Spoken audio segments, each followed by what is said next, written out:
I was just thinking about a story. I had a man invite me to church. It's been a couple of years ago, but it was a Pentecostal church. And he was one of those kind of men, like if you don't go to the Pentecostal church, you're wrong. We have it all figured out.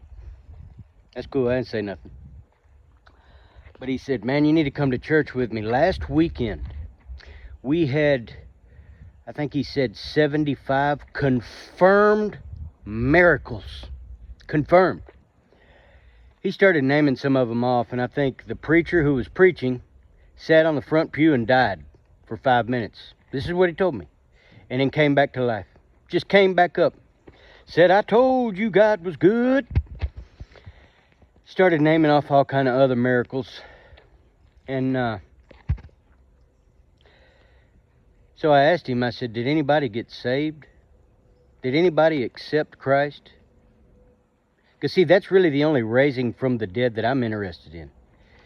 Because that's what that is. When somebody accepts Christ, goes back to God, that's going from death to life, being born again. But I asked him, I said, did anybody get saved? Because that wasn't on his list. Well, the answer was no. Nobody accepted Christ. They just had 75 miracles, which in essence, basically what that told me was, that was a magic show.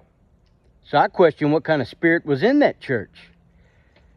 Because if the miracles that we see don't lead somebody to Christ, it's nothing more than a magic show. Straight up. Anyway, I literally hope this message helps somebody.